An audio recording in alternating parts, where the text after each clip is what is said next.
Kaisar Agung Dao bela diri. Bab 3131 ada teror besar di Nirwana. Pembatasan pola kuno sangat kuat. Setelah lengannya dipotong, masih ada aura kuat yang tertinggal di lukanya sehingga sulit untuk disembuhkan. Tapi rune abadi sangat tidak biasa. Meski begitu, ia masih bisa terlahir kembali dengan daging dan darah. Namun proses ini telah menyebabkan banyak kerugian dalam budidaya Luo Xiu. Namun, Luo Xiu tidak berani mengandalkan kekuatan keabadian untuk menyerbu masuk. Bagaimanapun, hanya tubuhnya yang abadi. Jika asal-usul jiwanya terputus, dia akan tetap mati. Setelah itu, Luo Xiu mengumpulkan kesadarannya dan memecahkan batasan pola kuno terakhir yang tersembunyi. Kali ini tidak ada bahaya. Luo Xiu berhasil memilih obat ajaib unik ini. Obat ajaib seperti itu sudah cukup untuk membuat Kaisar Suci yang kuat cemburu. Daunnya seperti bintang dan akarnya seperti naga. Ini adalah rumput roh bintang naga. Adapun Luo Xiu, dengan obat ajaib ini, sama sekali tidak ada masalah dalam memulai nirwana ke-6-nya. Berdengung. Begitu sosoknya bersinar, Luo Xiu berubah menjadi petir berbentuk naga dan dengan cepat meninggalkan reruntuhan. Dan mereka yang menunggu dan menonton semuanya saling memandang dengan bingung. Dapat dikatakan bahwa apakah dua orang jenius yang tiada taranya terbunuh atau seseorang memperoleh obat ajaib yang tiada taranya, begitu berita tersebut menyebar, seluruh negeri ciptaan kuno akan terguncang. Luo Xiu melarikan diri dengan kecepatan yang sangat tinggi, dan setelah memastikan tidak ada yang mengikutinya, dia kembali ke tempat di mana dia awalnya diteleportasi. Dia menemukan tempat, duduk bersila, dan menatap bintang. Kali ini dia berencana untuk mendorong lebih banyak jalan paling kuno untuk bergabung ke dalam tubuhnya untuk memulai nirwana ke-6. Termasuk kekuatan jalan paling kuno yang diintegrasikan terakhir kali, Luo Xiu menggunakan penguasaan awal seni pola kuno untuk mengaktifkan kekuatan jalan yang terkandung dalam 3333 rune bintang di kehampaan, merobohkan total 500, kekuatan paling kuno dari dua jalur. Seolah-olah ratusan bintang jatuh dari langit dan tenggelam ke dalam tubuh Luo Xiu. Ujian hidup dan mati datang lagi, dan seluruh tubuhnya terbakar. Dia mengeluarkan banyak obat ajaib tingkat atas dan melemparkannya ke mulutnya, mengunyahnya dan menelannya. Kekuatan obat murni terus menyebar di tubuhnya, tetapi segera terbakar oleh api dan berubah menjadi api yang lebih kuat, mendorong seluruh proses nirwana. Luo Xiu menahan rasa sakit nirwana dan berkonsentrasi untuk memahami esensi dari 502 jalan paling kuno, karena apa yang ingin dia lakukan bukanlah fusi sederhana, tetapi pemahaman menyeluruh, integrasi, dan integrasi ke dalam miliknya. Dasar. Tak butuh waktu lama hingga tubuh Luo Xiu terbakar hingga hanya tinggal tulangnya saja, namun apinya tidak menunjukkan tanda-tanda akan padam dan masih membakar tulangnya.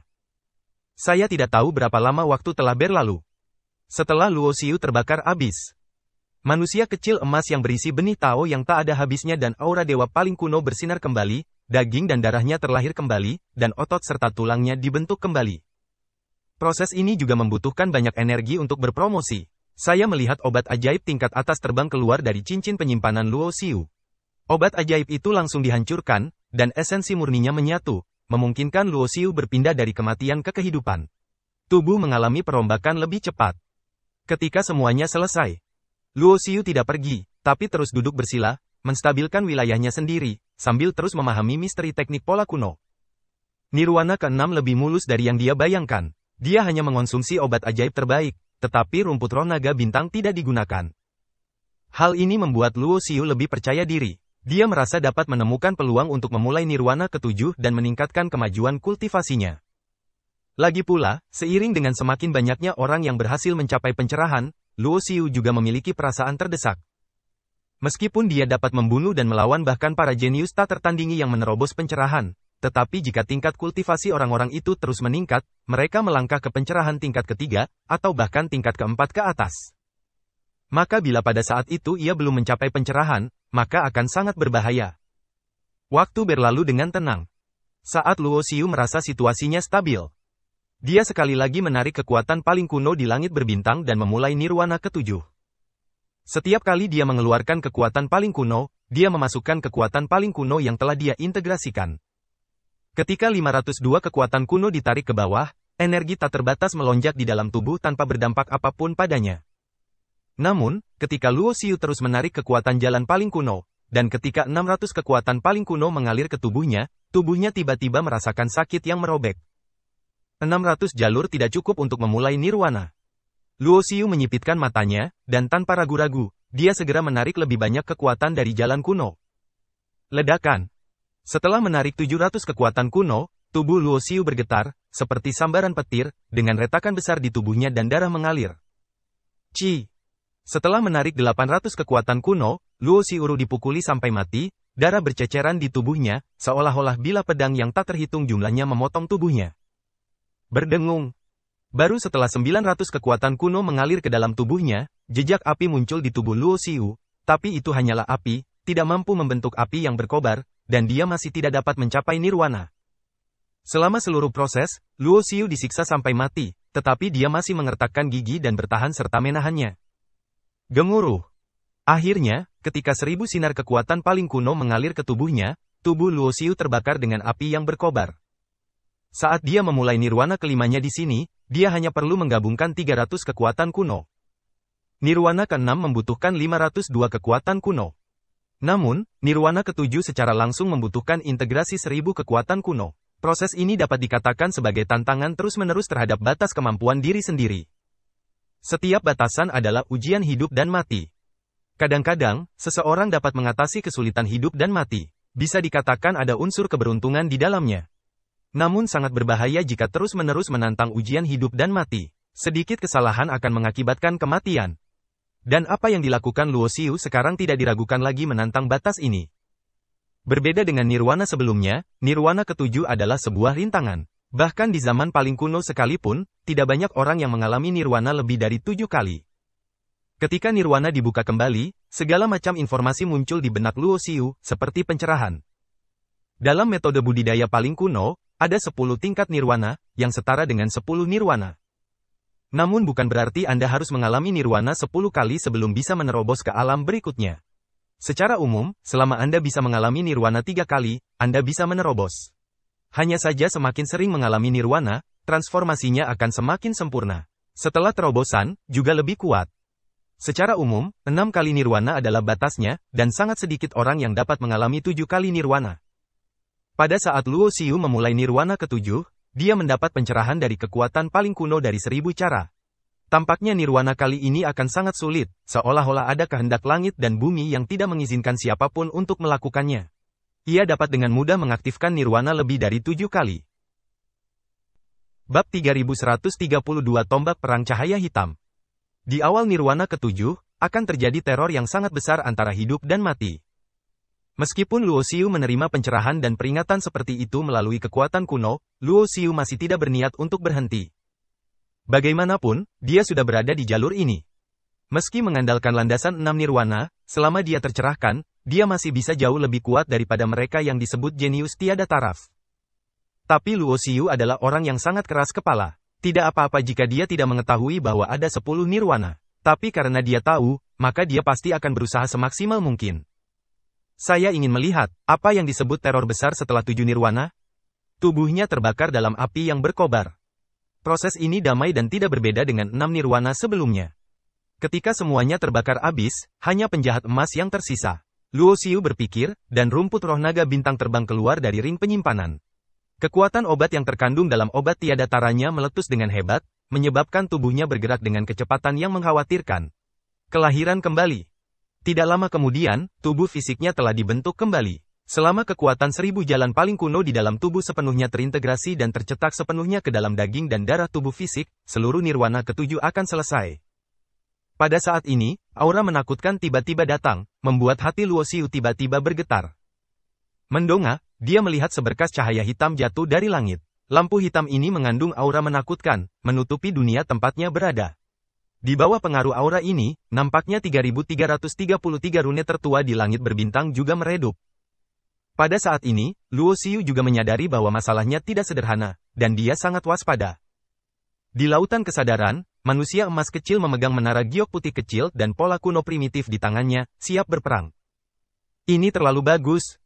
Ketika cahaya hitam itu mendekat, Luo Xiu berbalik dan mengeluarkan kristal 6 warna yang mempesona, memegangnya di tangannya dan mulai memurnikannya. Satu-satunya cincin ilahi yang dibentuk dengan memadatkan kekuatan cahaya menyilaukan menyebar, membentuk tirai cahaya pertahanan, menghalangi cahaya gelap. Kiang, kiang, kiang.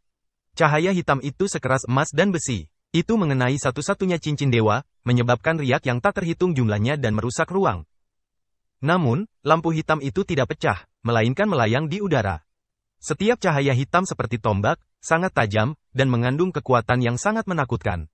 Cahaya hitam apapun dapat dengan mudah membunuh orang kuat di alam pencerahan. Kekuatan.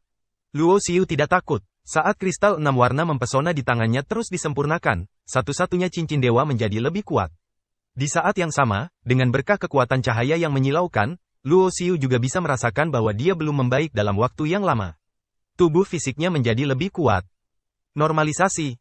Pola kuno dan Taoisme terkondensasi di antara telapak tangannya, seolah-olah dia sedang memegang terik matahari di tangannya, bertabrakan dengan cahaya hitam yang jatuh dari kehampaan. Bang, bang, bang. Saya tidak tahu berapa lama waktu berlalu, Luo Xiu bertabrakan dengan cahaya hitam itu lagi dan lagi. Bahkan dengan kekuatan Luo Xiu, dibutuhkan ratusan pemboman untuk menghancurkan cahaya hitam. Dan ketika dia akhirnya memecahkan cahaya hitam yang pecah itu tiba-tiba menyatu dengan cahaya hitam lainnya, membuat cahaya hitam ini semakin kuat. Total ada 7 lampu hitam. Saat Luo Xiu menghancurkan 6 lampu hitam, hanya lampu hitam terakhir yang tersisa. Tapi lampu hitam ini menggabungkan kekuatan 6 lampu hitam lainnya.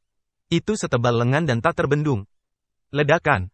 Luo Xiu menggunakan teknik Gui Jin untuk melawannya, tetapi tidak mampu menghancurkannya, dan hanya percikan api yang berterbangan kemana-mana. Segera setelah itu, cahaya hitam seperti tombak perang terus membunuh. 5 hal terlarang itu bersatu. Luo Xiu berteriak, mengambil dharma tertinggi sebagai intinya, lingkaran perak menyebar. Segera setelah itu, metode Daluo, metode Kaisar Ji, metode pola kuno, dan metode naga petir beroperasi pada waktu yang sama, semuanya diintegrasikan ke dalam metode Taisang. Ini adalah teknik Luo Xiu yang paling kuat. Setelah 5 larangan digabungkan menjadi satu, itu seperti sublimasi baru, melampaui kekuatan metode Tao manapun. Ledakan. Setelah tabrakan yang mengerikan itu, sejumlah besar kabut darah meledak di tubuh Luo Xiu. Dan tombak perang cahaya hitam yang menakutkan itu berangsur-angsur meredup, dan akhirnya hancur di udara dan menghilang tanpa jejak. Lambat laun, segalanya menjadi tenang. 1000 kekuatan kuno yang menyatu dalam tubuh Luo Xiu juga berubah menjadi jejak dan menyatu dengan tubuh fisik, menyelesaikan nirwana ke-7. Sepertinya itu ujian. Luo Xiu memandangi langit berbintang. Setelah cahaya hitam menghilang, tanda bintang bersinar lagi, cerah dan indah. Dia memiliki pemahaman yang jelas bahwa apa yang disebut nirwana setelah 7 kali sangatlah menakutkan, dan itu adalah sebuah ujian. Mereka yang tidak cukup kuat tidak memenuhi syarat untuk melewatinya. Dan Luo Xiu juga bisa merasakannya. Setelah nirwana ke-7, keseluruhan kekuatannya meningkat, dan rasanya seperti melangkah ke dunia yang benar-benar baru. Ini baru permulaan.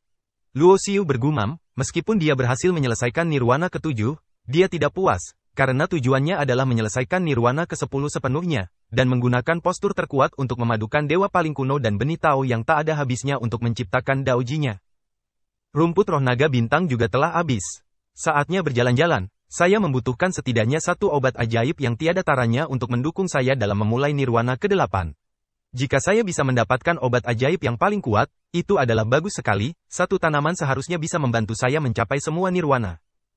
Setelah memikirkan hal ini, Luo Xiu berdiri dan pergi. Tempat di mana dia pertama kali dipindahkan tidak diperhatikan oleh siapapun, sejauh ini tidak ada yang tahu kalau dia sedang berlatih di sini.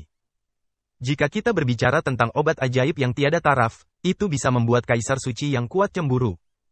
Maka obat ajaib yang paling ampuh adalah harta yang nyata. Holy Lord akan tergerak olehnya, dan dia bahkan akan bertarung sampai mati untuk merebutnya.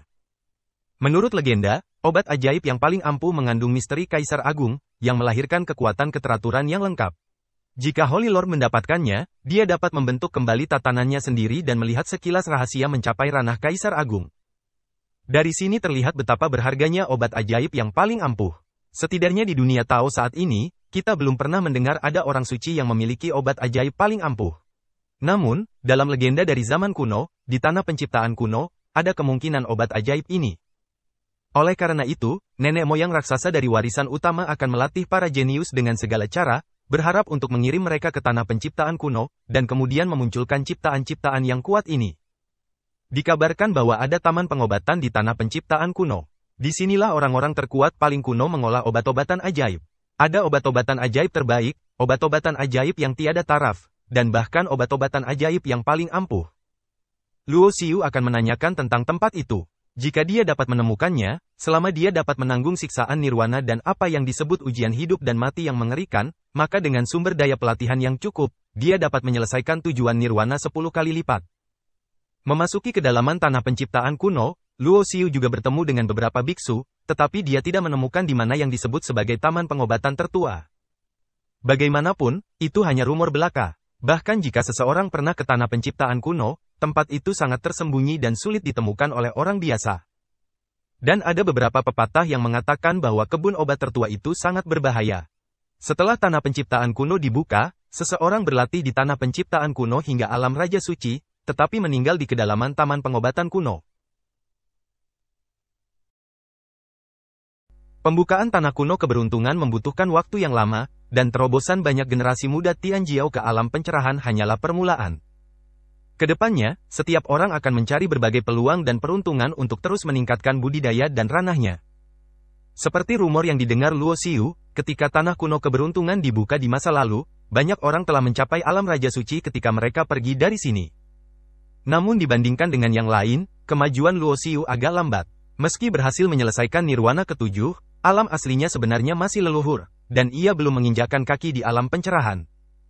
Meskipun kekuatannya jauh lebih kuat daripada kebanyakan alam pencerahan, ada perbedaan besar antara leluhur dan alam pencerahan. Jika Anda tidak dapat menembus level itu, Anda tidak akan pernah bisa merasakan perasaan di alam yang berbeda.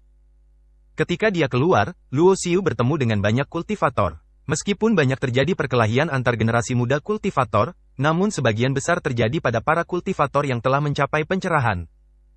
Meskipun ada banyak peluang di tanah kuno yang penuh keberuntungan, ada juga banyak bahayanya. Misalnya, binatang buas dan monster besar di alam Saint King dikatakan sebagai makhluk asli yang hidup di tanah kuno yang penuh keberuntungan ini sejak dahulu kala. Dan karena ini adalah dunia paling kuno, binatang buas dan monster besar yang dibesarkan secara lokal juga menguasai kekuatan pola ketuhanan paling kuno, atau kekuatan pola kuno. Tentu saja, binatang buas dan monster besar di atas Saint King jarang terjadi, selama Anda menghindari beberapa area khusus dengan hati-hati. Seluruh tanah kuno rejeki memiliki cakupan yang luas dan telah dibuka ribuan kali dalam kurun waktu yang lama, namun nyatanya tidak ada yang mengetahui seberapa luas tanah kuno ini, seolah tak terbatas. Sejak datang ke sini, Luo Xiu menghabiskan sebagian besar waktunya berlatih dan benar-benar melupakan perjalanan waktu. Dan ketika dia menenangkan diri dan menghitung secara kasar, dia menemukan bahwa lebih dari 3 tahun telah berlalu sejak dibukanya tanah kuno keberuntungan.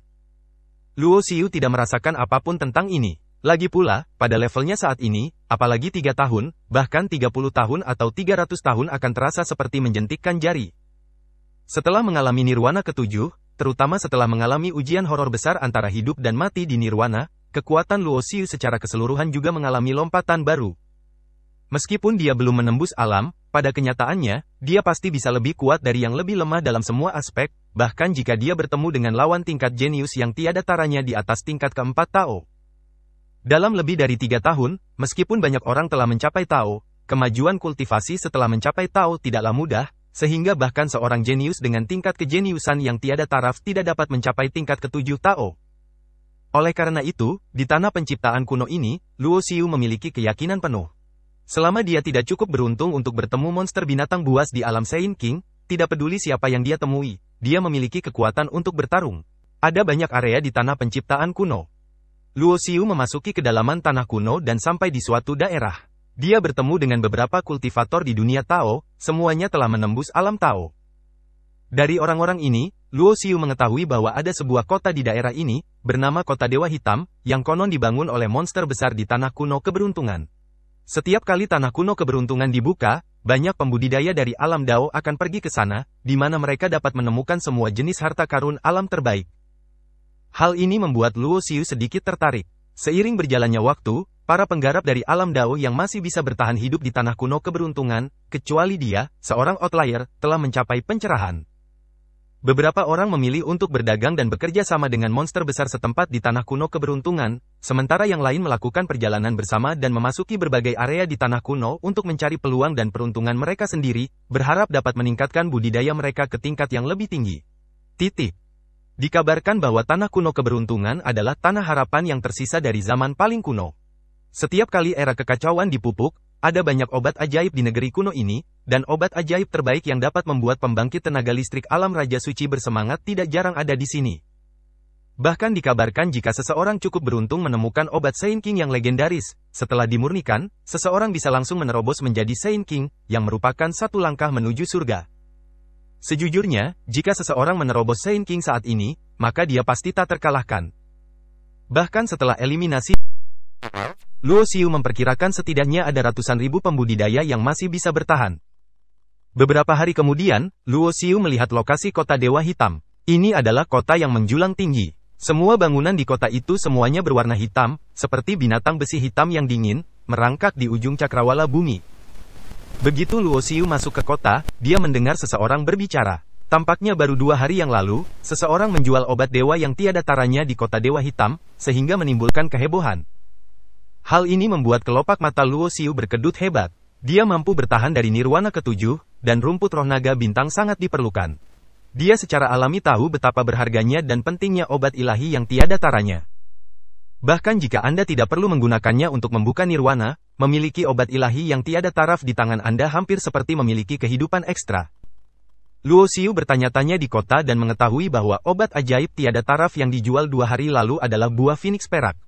Dikatakan bahwa itu adalah buah aneh yang terlihat seperti burung Phoenix ilahi perak, terbakar dengan nyala api perak. Namun, nyala api semacam itu tidak melukai manusia, tetapi merupakan perwujudan kekuatan Dao Agung. Jika dapat dimurnikan, bahkan seorang kultivator pada Dao tingkat pertama dapat langsung menerobos ke Dao tingkat ke-7. Ada 9 level di ranah Dao, dan setiap 3 level adalah sebuah rintangan. Setelah mencapai pencerahan tingkat ke-7, ini sudah merupakan tahap pencerahan akhir.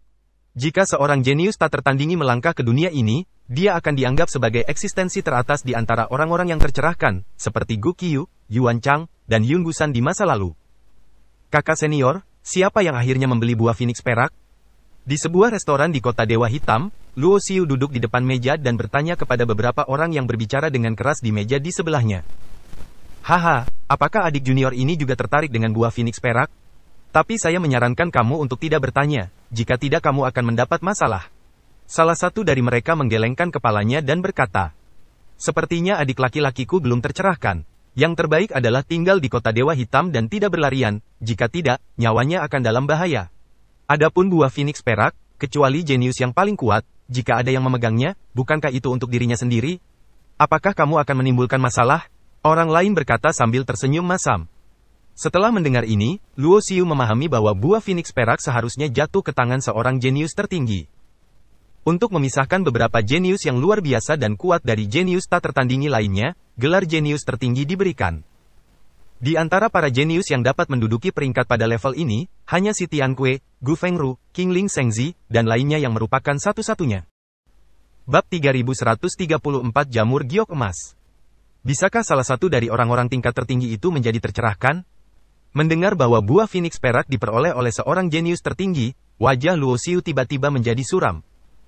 Dia bisa membunuh talenta tak tertandingi yang telah mencapai pencerahan, tapi dia tidak yakin bahwa dia bisa membunuh orang terkuat yang telah mencapai pencerahan.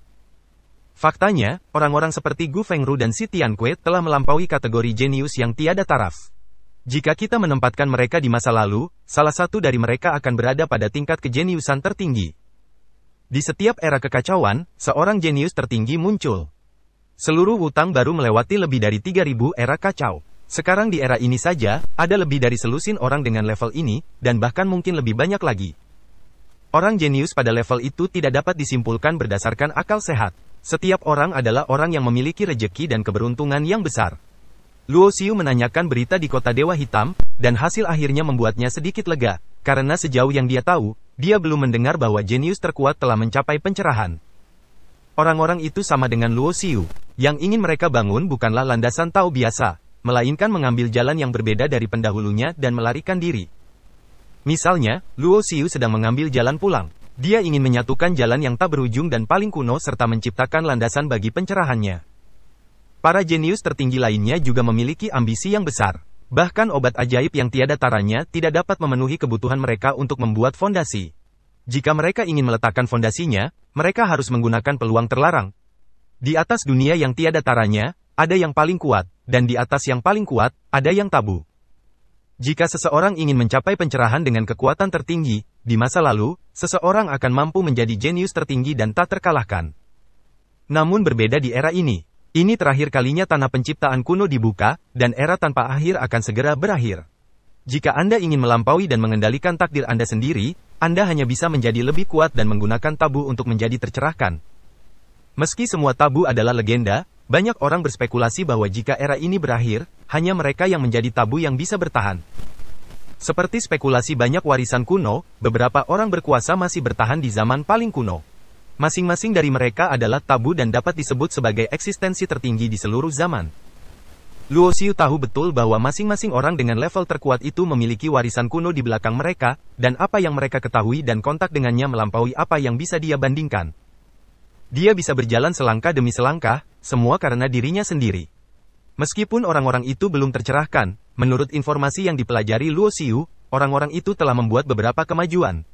Sekalipun mereka belum mencapai pencerahan, kekuatan mereka bahkan lebih kuat daripada mereka yang telah mencapai pencerahan. Oleh karena itu, bahkan beberapa orang jenius yang telah tercerahkan masih memilih untuk menjadi pengikut para jenius tertinggi tersebut. Ketika para jenius tertinggi itu menerobos pengasingan, para pengikut mereka berkeliaran di sekitar tanah penciptaan kuno, mencari berbagai obat ajaib terbaik, obat ajaib tiada taraf, dan harta karun lainnya. Tidak mudah mencapai pencerahan melalui tabu. Bahkan jika seseorang memperoleh obat ajaib terlarang, memurnikannya masih merupakan proses yang sangat sulit bagi dirinya sendiri, membutuhkan obat ajaib dalam jumlah besar untuk mempertahankan kekuatan yang cukup. Jika tidak, begitu kekuatan obat ajaib terlarang itu meledak, bahkan jenius yang paling kuat pun pasti akan mati. Di kota Dewa Hitam, Luo Xiu mendengar beberapa nama, seperti Mo Luatian, Zhuo Jingfeng dan lainnya. Masing-masing dari mereka sangat kuat, dan hanya menyebutkannya saja akan membuat orang takut. Tentu saja, selain para jenius tertinggi itu, ada jenis makhluk lain di tanah penciptaan kuno ini yang tidak dapat diprovokasi, dan itu adalah iblis besar di tanah penciptaan kuno. Setan-setan besar itu semuanya adalah makhluk kuat yang telah berubah menjadi bentuk manusia, dan mereka semua memiliki kekuatan yang sangat kuat di belakang mereka. Jika mereka mendapat masalah, kemungkinan besar mereka akan memprovokasi makhluk setingkat Raja Suci, atau bahkan Raja Iblis setingkat Kaisar Suci. Tanda seru. Semua silsilah utama memiliki pemahaman tertentu tentang tanah penciptaan kuno. Dalam hal ini, Luo Xiu seperti selembar kertas kosong, jadi setelah dia datang ke kota Dewa Hitam, dia tidak mengambil tindakan apapun, tetapi menanyakan informasi dari semua aspek. Ada pasar khusus di kota Dewa Hitam, dan Luo Xiu melihat banyak orang mendirikan kios di sini, menjual berbagai harta karun dan obat-obatan ajaib. Obat ajaib terbaik, hanya ditukar dengan metode Tao yang kuat. Memurnikan bahan magis pamungkas menjadi senjata Tao dengan imbalan obat ajaib dalam jumlah besar. Pasarnya sangat ramai, selain masyarakat yang mendirikan warung, banyak juga toko di pinggir jalan. Gedung-gedung tinggi tersebut memiliki spesifikasi yang lebih tinggi dan harta karun yang dijualnya juga lebih unggul. Pernahkah kamu mendengar, seseorang mendapat bunga 3 arah, yang merupakan obat ajaib yang tiada taraf? Tapi sebelum memasuki kota, dia dicegat dan dibunuh di luar kota. Siapa yang melakukan ini? Saya mendengar bahwa dia berasal dari klan gila. Tampaknya klan gila telah menyembunyikan seorang jenius selama bertahun-tahun. Ketika dia lahir, dia adalah seorang jenius tertinggi. Dia dikenal sebagai pemimpin tertinggi generasi muda dari klan gila. Klan gila. Semua pertempuran dilarang di kota Dewa Hitam, tapi banyak pengikut keajaiban terkuat yang berjaga di luar kota Dewa Hitam, khususnya menjarah mereka yang telah memperoleh harta dan ingin datang ke kota Dewa Hitam untuk ditukar dan dijual.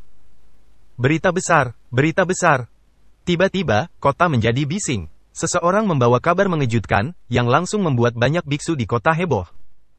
Luo Xiu dengan santai berkeliaran di sekitar pas saja mendengar beritanya.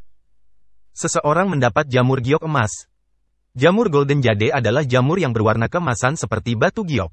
Harta karun ini tidak mengandung kekuatan obat apapun, tetapi lebih berharga daripada obat ajaib apapun.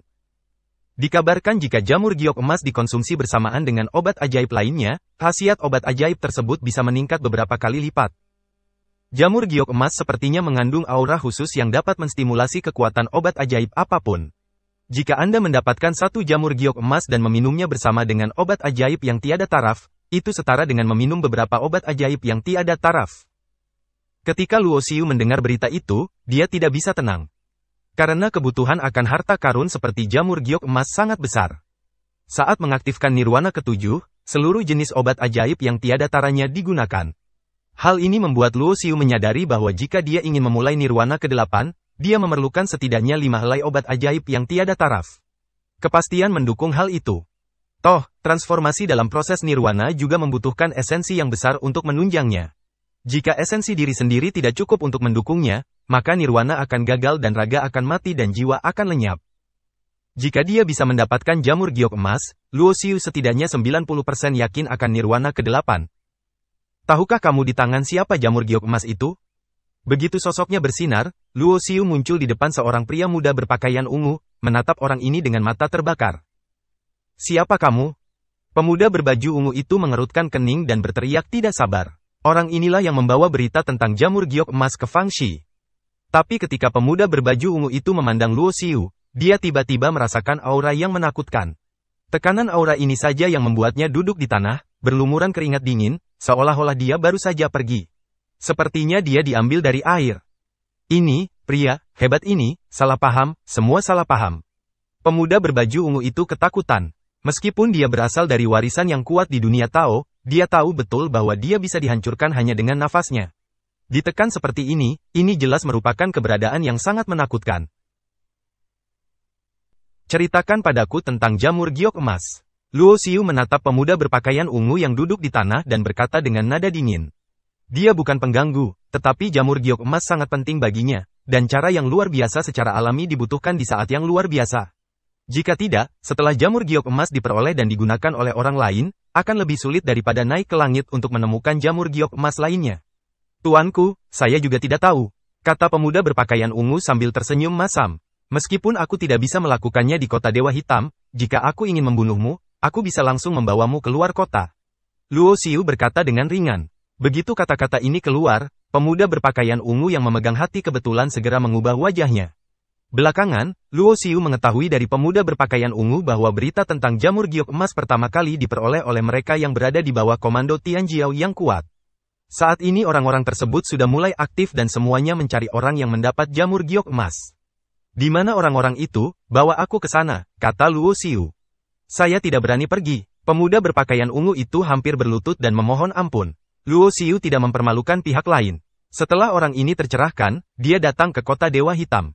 Dia tinggal di sini selama lebih dari 2 tahun dan mengetahui banyak hal. Sekarang dia menceritakan semua yang dia tahu.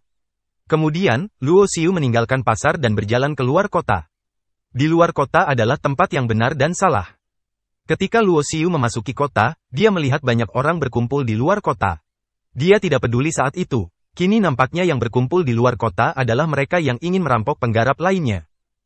Hanya saja aura Luo Xiu hanyalah aura seorang leluhur, bukan seorang yang tercerahkan, sehingga tidak ada yang memperhatikannya, dan tentu saja ia tidak akan dianggap sebagai sasaran perampokan.